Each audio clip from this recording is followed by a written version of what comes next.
The Copycat by Mary E. Wilkins Freeman. That affair of Jim Simmons's cat never became known. 2 little boys and a little girl can keep a secret. That is, sometimes. The 2 little boys had the advantage of the little girl because they could talk over the affair together, and the little girl, Lily Jennings, had no intimate girlfriend to tempt her to confidence. She had only little Amelia Wheeler, commonly called by the pupils of Madam's school the Copycat. Amelia was an odd little girl. That is, everybody called her odd. She was that rather unusual creature, a child with a definite ideal, and that ideal was Lily Jennings. However, nobody knew that. If Amelia's mother, who is a woman of strong character, had suspected, she would have taken strenuous measures to prevent such a peculiar state of affairs, the more so because she herself did not in the least approve of Lily Jennings. Mrs. Diantha Wheeler, Amelia's father had died when she was a baby, often remarked to her own mother, Mrs. Stark, and to her mother-in-law, Mrs. Samuel Wheeler, that she did not feel that Mrs. Jennings had brought up Lily exactly as she should. "That child thinks entirely too much of her looks," said Mrs. Diantha. "When she walks past here, she switches those ridiculous frilled frocks of hers as if she were entering a ballroom, and she tosses her hair and looks about to see if anybody is watching her. If I were to see Amelia doing those things, I should be very firm with her."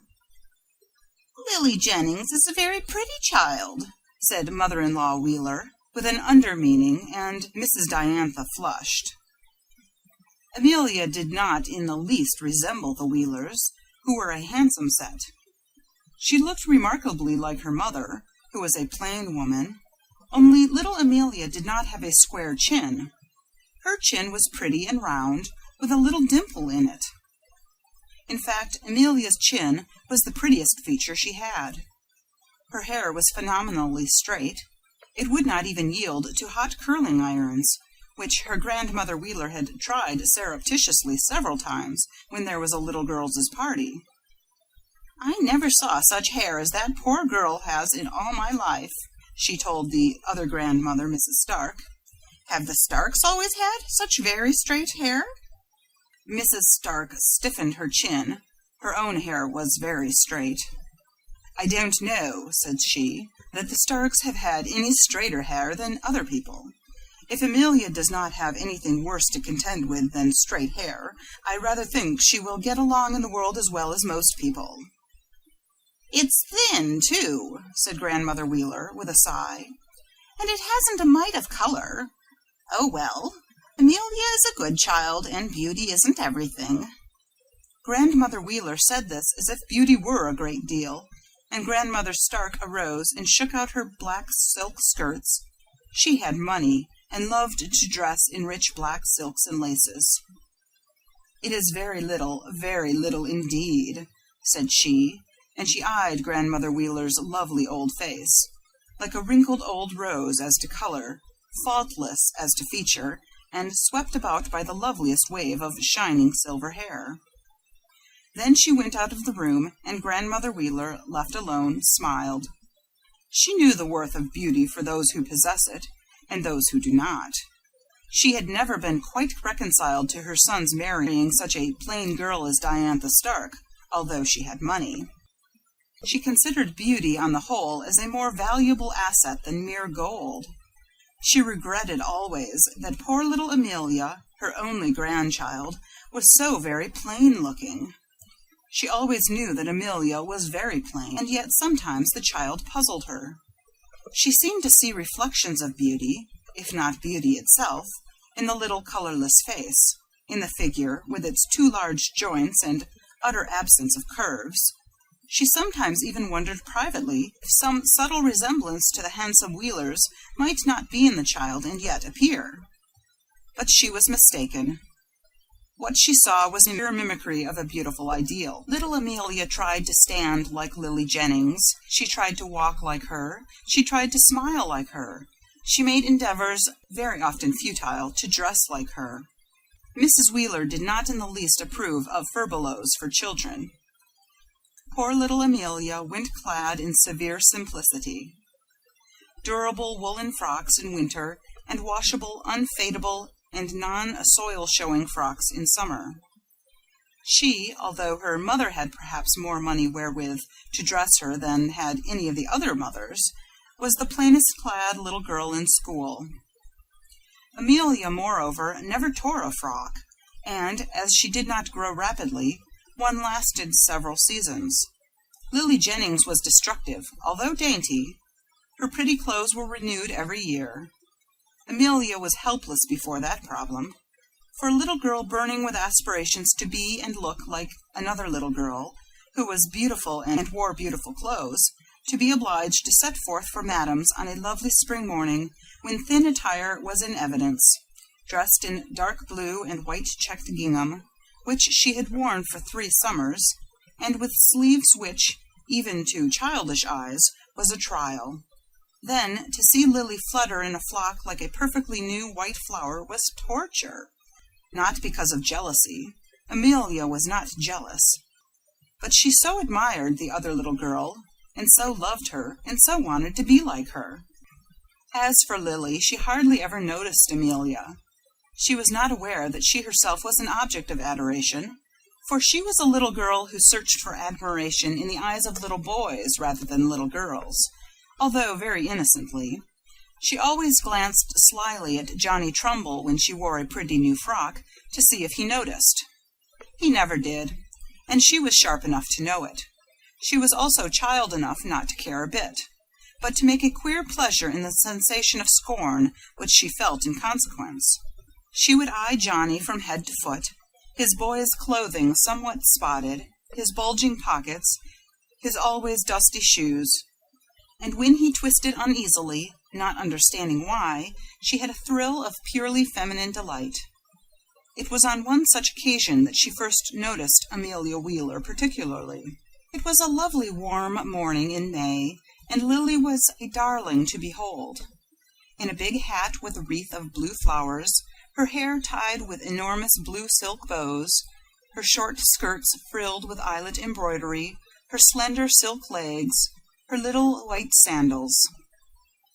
Madam's maid had not yet struck the Japanese gong, and all the pupils were out on the lawn, Amelia in her clean, ugly gingham, and her serviceable brown sailor hat, hovering near Lily, as usual, like a common, very plain butterfly near a particularly resplendent blossom. Lily really noticed her. She spoke to her confidently. She recognized her fully as another of her own sex, and presumably of similar opinions. "Ain't boys ugly anyway?" inquired Lily of Amelia, and a wonderful change came over Amelia. Her sallow cheeks bloomed, her eyes showed blue glitters, her little skinny figure became instinct with nervous life. She smiled charmingly, with such eagerness that it smote with pathos and bewitched. Oh, yes, she agreed, in a voice like a quick flute obbligato. "Boys are ugly." "Such clothes," said Lily. "Yes, such clothes," said Amelia.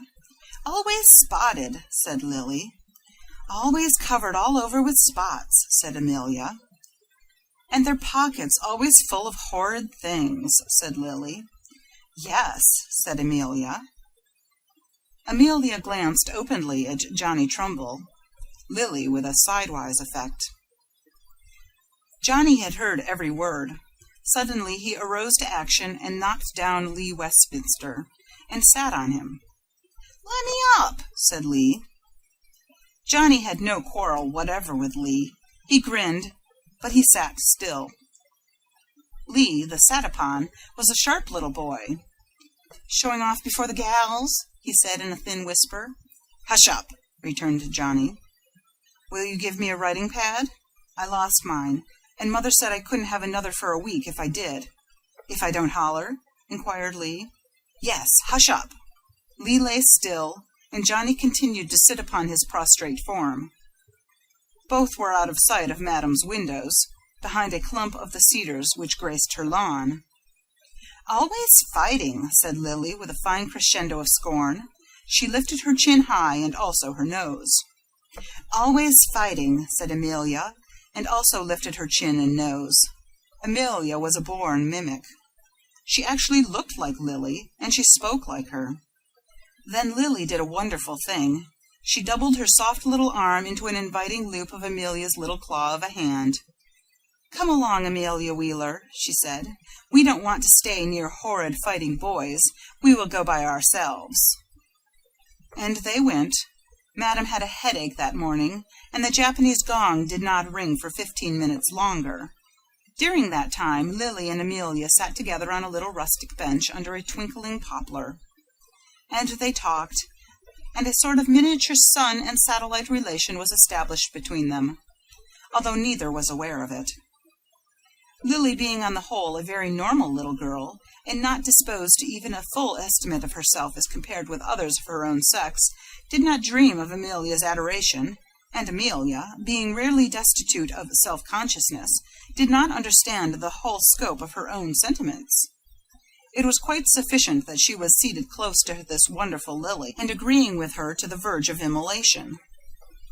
"Of course," said Lily, "girls are pretty, and boys are just as ugly as they can be." "Oh, yes," said Amelia fervently. "But," said Lily thoughtfully, "it is queer how Johnny Trumbull always comes out ahead in a fight, and he is not so very large either." "Yes," said Amelia, but she realized a pang of jealousy. "Girls could fight, I suppose," said she. "Oh, yes, and get their clothes all torn and messy," said Lily. "I shouldn't care," said Amelia. Then she added with a little toss, "I almost know I could fight." The thought even floated through her wicked little mind that fighting might be a method of wearing out obnoxious and durable clothes.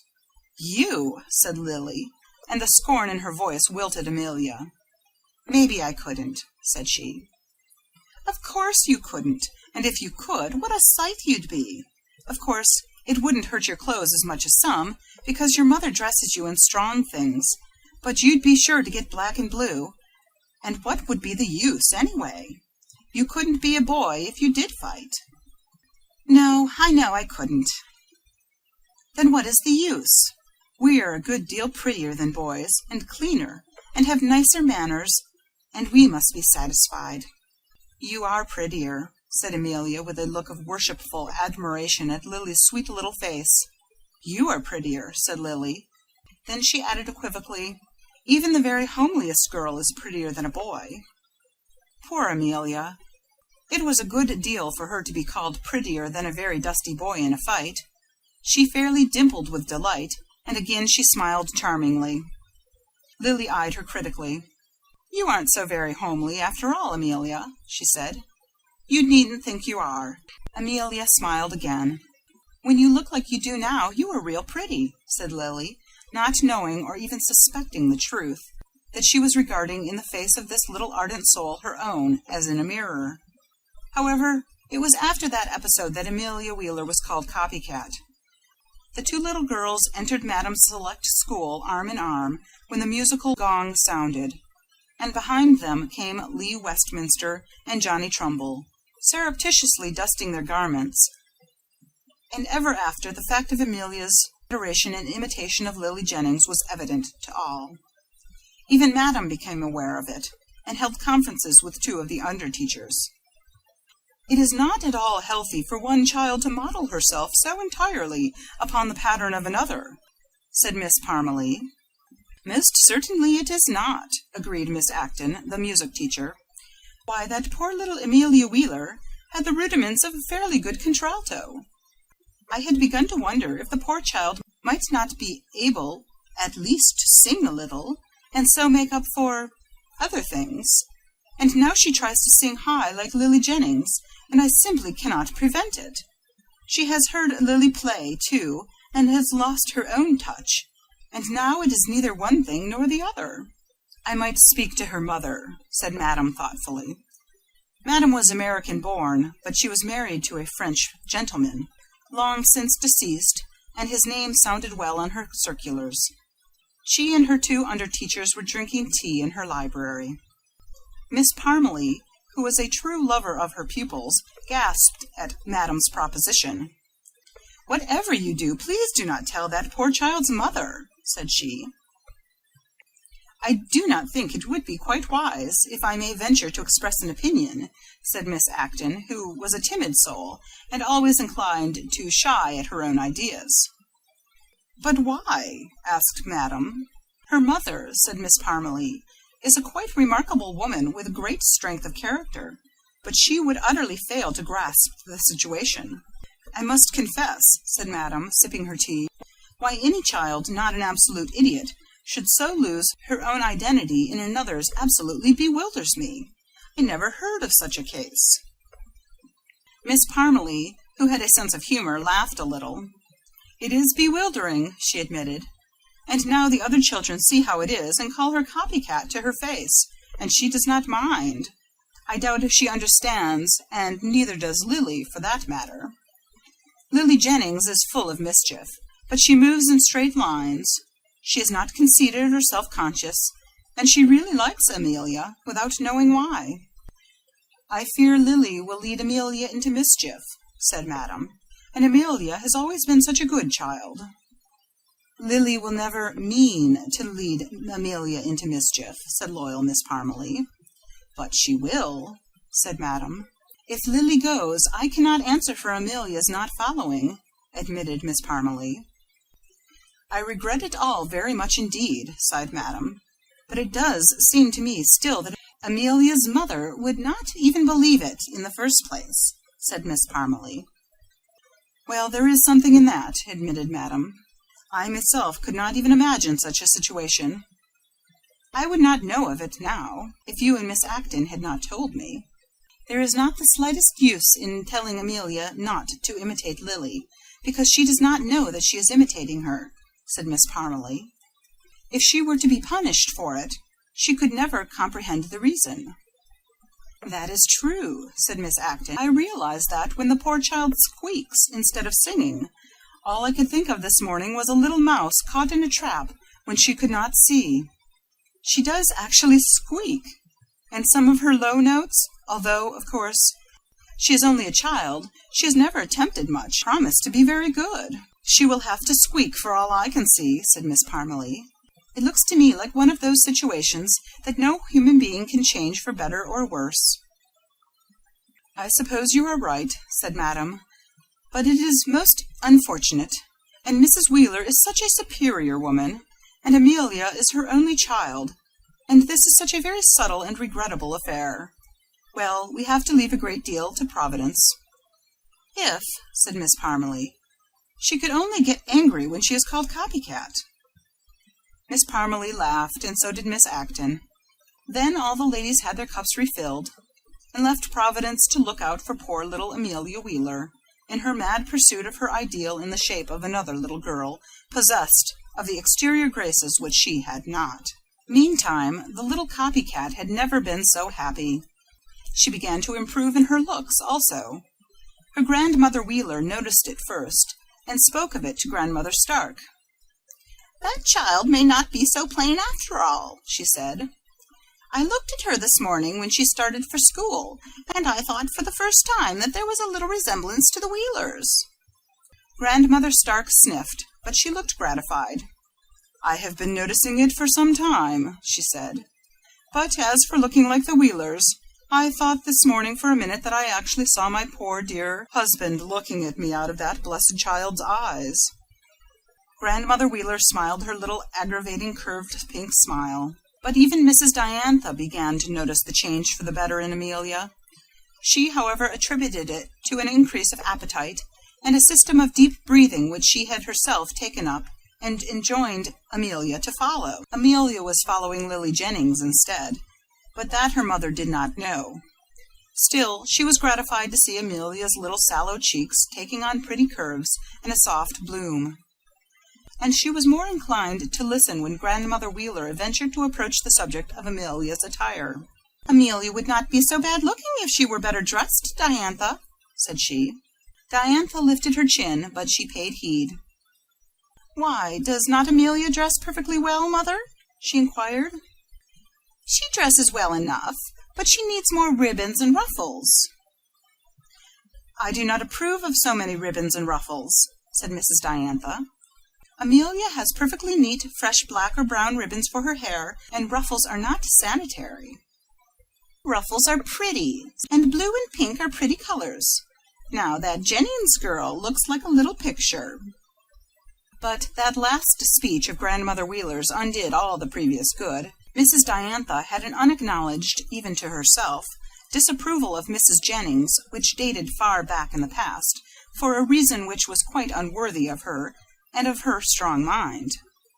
When she and Lily's mother had been girls, she had seen Mrs. Jennings look like a picture, and had been perfectly well aware that she herself fell far short of an artist's ideal. Perhaps if Mrs. Stark had believed in ruffles and ribbons, her daughter might have had a different mind when Grandmother Wheeler had finished her little speech. "I do not myself approve of the way in which Mrs. Jennings dresses her daughter," said she, "and I do not consider that the child presents to a practical observer as good an appearance as my Amelia."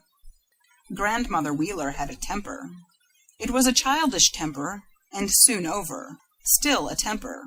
"Lord," said she, "if you mean to say that you think your poor little snipe of a daughter, dressed like a little maid-of-all-work, can compare with that lovely little Lily Jennings, who is dressed like a doll—" "I do not wish that my daughter should be dressed like a doll," said Mrs. Diantha coolly.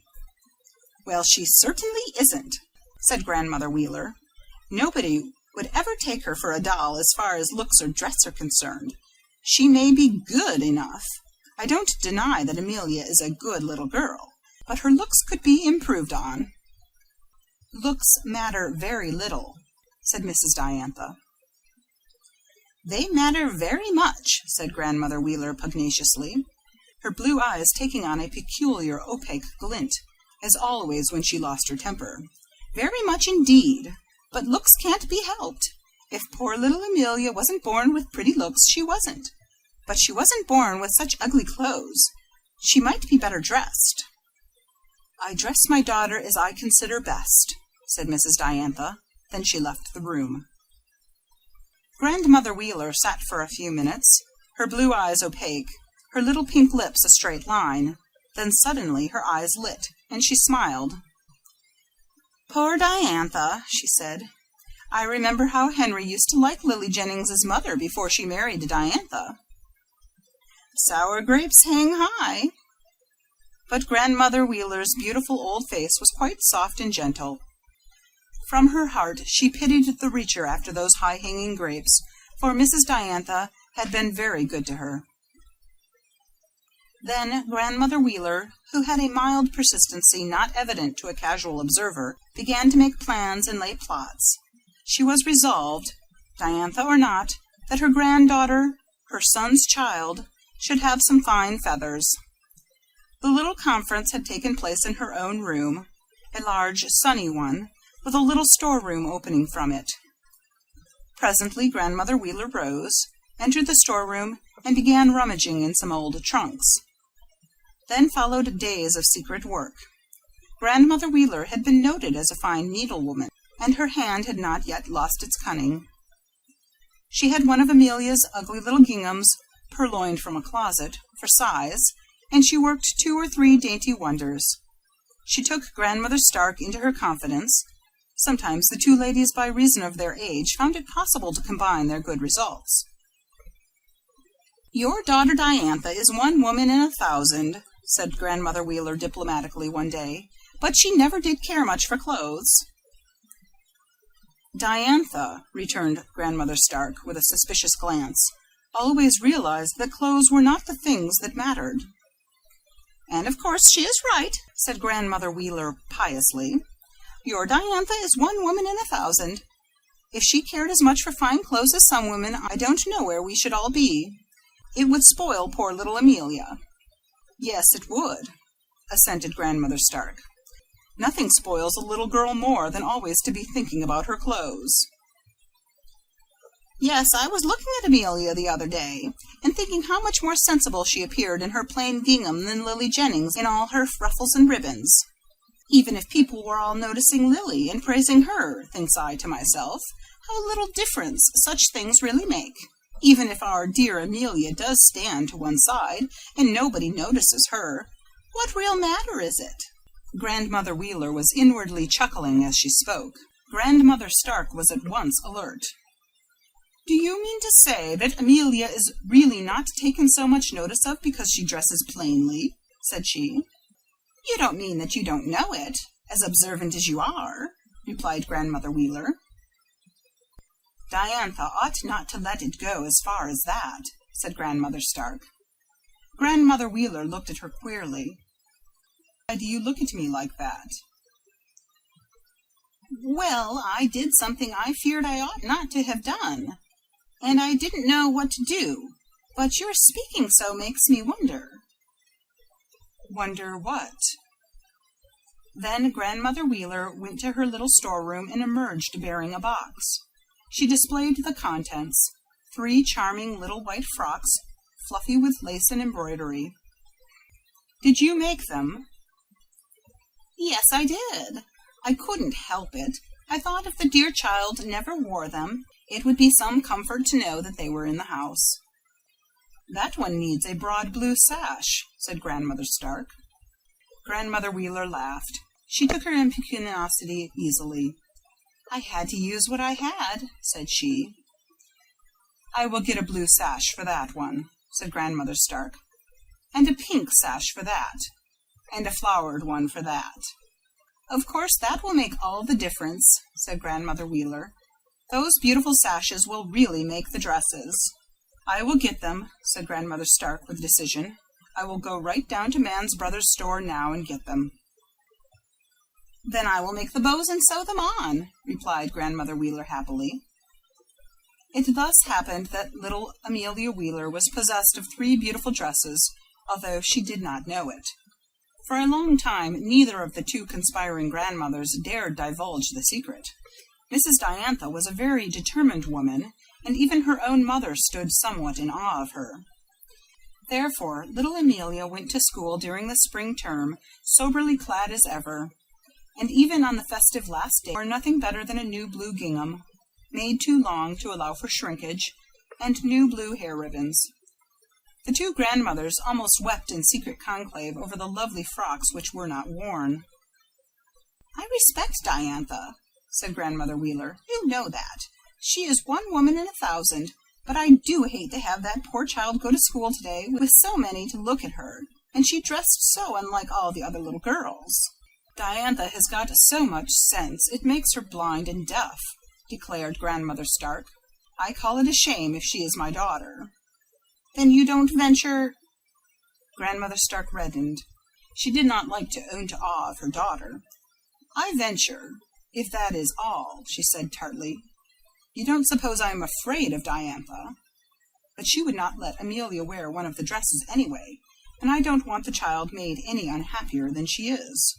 "Well, I will admit," replied Grandmother Wheeler, "if poor Amelia knew she had these beautiful dresses, and could not wear them, then she might feel worse than wearing that homely gingham."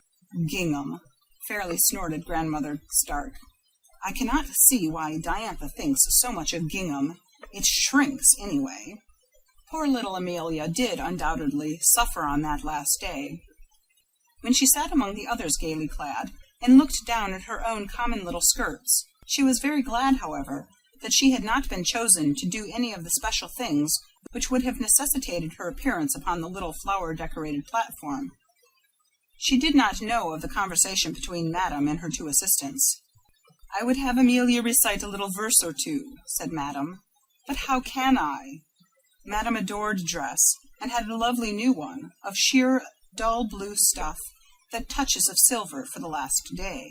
"Yes," agreed Miss Parmalee, "that poor child is sensitive, and for her to stand on the platform in one of those plain ginghams would be too cruel." "Then, too," said Miss Acton, "she would recite her verses exactly like Lily Jennings. She can make her voice exactly like Lily's now. Then everybody would laugh, and Amelia would not know why. She would think they were laughing at her dress, and that would be dreadful." If Amelia's mother could have heard that conversation, everything would have been different, although it is puzzling to decide in what way. It was the last of the summer vacation in early September, just before school began. that a climax came to Amelia's idolatry and imitation of Lily.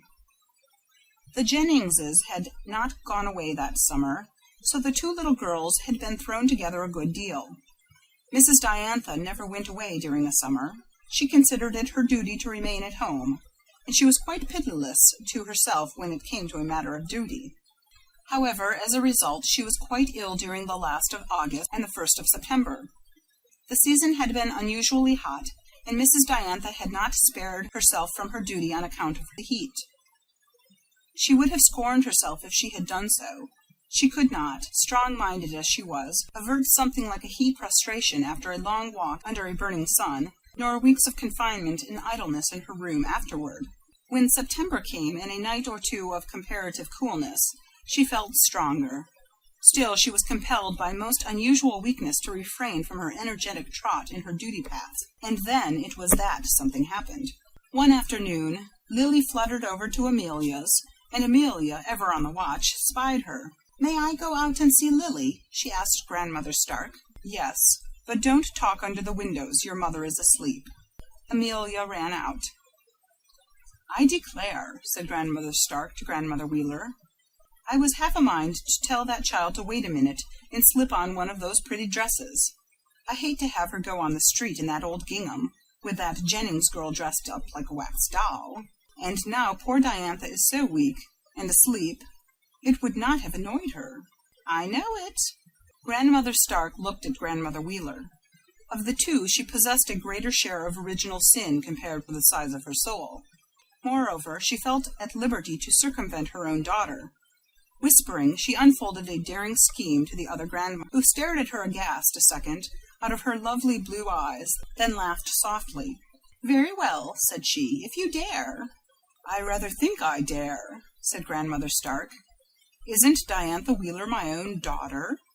Grandmother Stark had grown much bolder since Mrs. Diantha had been ill.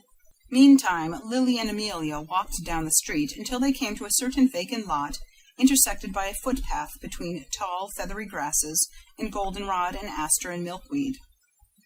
They entered the footpath, and swarms of little butterflies rose around them, and once in a while a little protesting bumblebee. "I am afraid we will be stung by the bees," said Amelia. "Bumblebees never sting," said Lily, and Amelia believed her. Then the footpath ended. When the footpath ended, there was the river bank. The two little girls sat down under a clump of brook willows and talked, while the river, full of green and blue and golden lights, slipped past them and never stopped. Then Lily proceeded to unfold a plan, which was not philosophical, but naughtily ingenious. By this time Lily knew very well that Amelia admired her, and imitated her as successfully as possible, considering the drawback of dress and looks. When she had finished, Amelia was quite pale. I am afraid, Lily," said she. "What of?" "My mother will find out. Besides, I am afraid it isn't right." "Who ever told you it was wrong?" "Nobody ever did," admitted Amelia. "Well, then, you haven't any reason to think it is," said Lily triumphantly. "And how is your mother ever going to find out?" "I don't know." "Isn't she ill in her room? And does she ever come to kiss you good night, the way my mother does, when she is well?" "No," admitted Amelia. "And neither of your grandmothers?" "Grandmother Stark would think it was silly, like mother, and Grandmother Wheeler can't go up and down stairs very well." "I can't see but you are perfectly safe. I am the only one that runs any risk at all.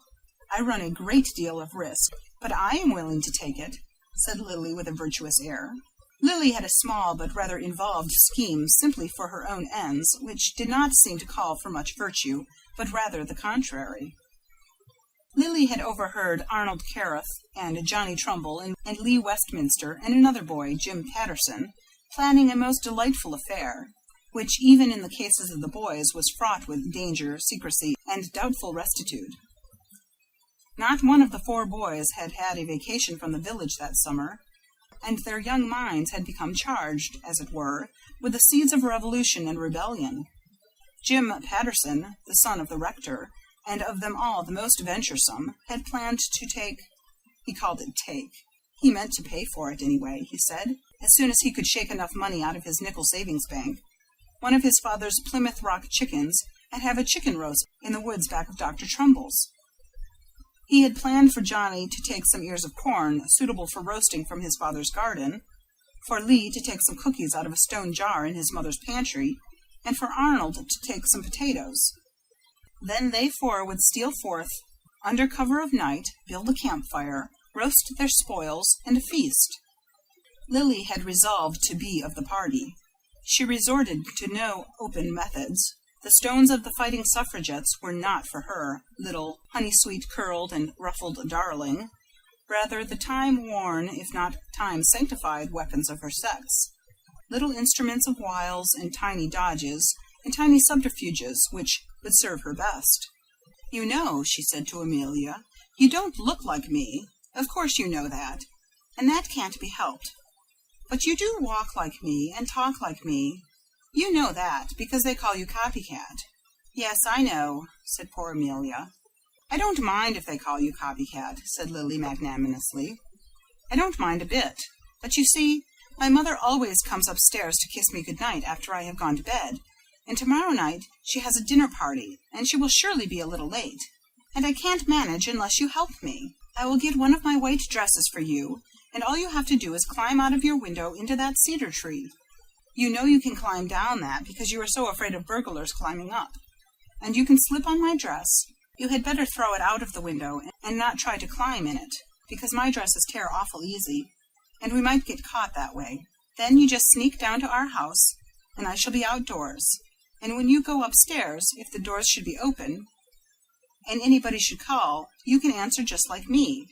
And I have found that light curly wig Aunt Laura wore when she had her head shaved after she had a fever. And you just put that on and go to bed, and Mother will never know when she kisses you good night. Then, after the roast, I will go to your house, and climb up that tree, and go to bed in your room. And I will have one of your gingham dresses to wear, and very early in the morning I will get up, and you get up, and the both of us can get down the back stairs without being seen and run home." Amelia was almost weeping. It was her worshipped Lily's plan, but she was horribly scared. "I don't know," she faltered. "Don't know? You've got to. You don't love me one single bit, or you wouldn't stop to think about whether you don't know." It was the world-old argument which floors love. Amelia succumbed. The next evening a frightened little girl clad in one of Lily Jennings' white-embroidered frocks was racing to the Jenningses' house, and another little girl, not at all frightened, but enjoyed the stimulus of mischief and unwontedness, was racing to the woods behind Dr. Trumbull's house, and that little girl was clad in one of Amelia Wheeler's ginghams, but the plan went all awry. Lily waited, snuggled up behind an alder bush, and the boys came, one by one, and she heard this whispered, although there was no necessity for whispering. "Jim Patterson, where's that hen?" "Couldn't get her. Grabbed her, and all her tail feathers came out in a bunch right in my hand, and she squawked so. Father heard. He was in his study writing his sermon, and he came out, and if I hadn't hid behind the chicken coop and then run, I couldn't have got here. But I can't see as you've got any corn, Johnny Trumbull." "Couldn't. Every single ear was cooked for dinner." "I couldn't bring any cookies either," said Lee Westminster. "There weren't any cookies in the jar." "And I couldn't bring the potatoes because the outside cellar door was locked," said Arnold Carruth. "I had to go down the back stairs and out the south door, and the inside cellar door opens out of our dining room, and I daren't go in there." "Then we might as well go home," said Johnny Trumbull. "If I had been you, Jim Patterson, I would have brought that old hen if her tail feathers had come out. Seems to me you scare awful easy." "Guess if you had heard her squawk," said Jim resentfully. "If you want to try to lick me, come on, Jimmy Trumbull. Guess you don't dare call me scared again." Johnny eyed him standing there in the gloom. Jim was not large, but very wiry, and the ground was not suited for combat. Johnny, although a victor, would probably go home considerably the worse in appearance, and he could anticipate the consequences were his father to encounter him. "Shucks," said Johnny Trumbull, of the fine old Trumbull family and Madame's exclusive school. "Shucks! Who wants your old hen? We had chicken for dinner anyway," said Arnold Carruth. We did, and corn, said Lee. We did, said Jim. Lily stepped forth from the alder bush. If, said she, I were a boy and had started to have a chicken roast, I would have had a chicken roast. But every boy, even the valiant Johnny Trumbull, had gone in a mad scatter. This sudden apparition of a girl was too much for their nerves. They never even knew who the girl was, although little Arnold Carruth said she had looked to him like a copycat, but the others scouted the idea. Lily Jennings made the best of her way out of the wood across lots to the road. She was not in a particularly enviable case. Amelia Wheeler was presumably in her bed, and she saw nothing for it but to take the difficult way to Amelia's.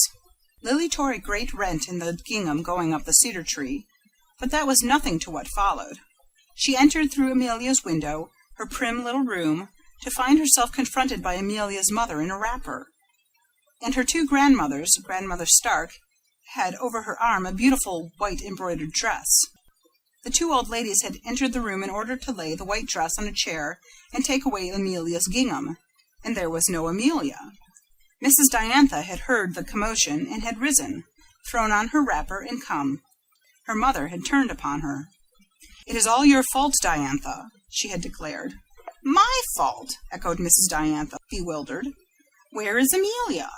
"We don't know," said Grandmother Stark, "but you have probably driven her away from home by your cruelty." "Cruelty?" "Yes, cruelty. What right had you to make that poor child look like a fright so people laughed at her? We have made her some dresses that looked decent, and had come here to leave them, and to take away those old gingham things that look as if she lived in the almshouse, and leave these so she would either have to wear them or go without, when we found she had gone." It was at that crucial moment that Lily entered by way of the window. "Here she is now!" shrieked Grandmother Stark. "Amelia, where—" Then she stopped short. Everybody stared at Lily's beautiful face suddenly gone white. For once Lily was frightened. She lost all self-control. She began to sob. She could scarcely tell the absurd story for sobs, but she told every word. Then, with a sudden boldness, she too turned on Mrs. Diantha. "They call poor Amelia copycat," said she, "and I don't believe she would ever have tried so hard to look like me, only my mother dresses me so I look nice. And you send Amelia to school looking awfully," said Lily. Then Lily sobbed again. "My Amelia is in your house, as I understand?" said Mrs. Diantha in an awful voice. "Yes, ma'am." "Let me go," said Mrs. Diantha violently to Grandmother Stark, who tried to restrain her. "Let me go." Mrs. Diantha dressed herself and marched down the street, dragging Lily after her. The little girl had to trot to keep up with the tall woman's strides, and all the way she wept.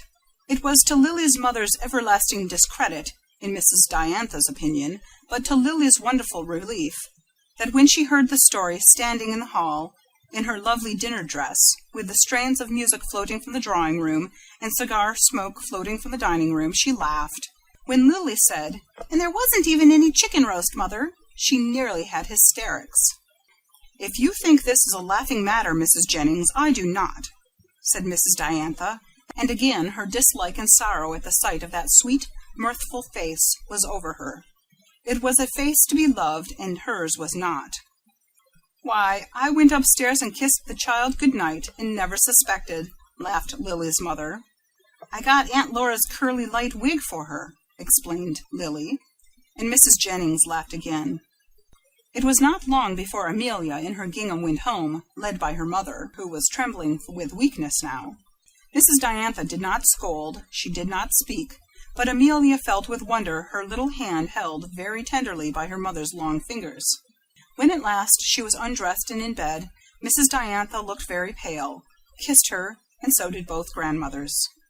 Amelia, being very young and very tired, went to sleep. She did not know that that night was to mark a sharp turn in her whole life. Thereafter she went to school dressed like the best, and her mother petted her as nobody had ever known her mother could pet. It was not so long afterward that Amelia, out of her own improvement in appearance, developed a little stamp of individuality. One day Lily wore a white frock with blue ribbons, and Amelia wore one with coral pink. It was a particular day in school. There was company, and tea was served. "I told you I was going to wear blue ribbons," Lily whispered to Amelia. Amelia smiled lovingly back at her. "Yes, I know, but I thought I would wear pink." End of The Copycat by Mary E. Wilkins Freeman.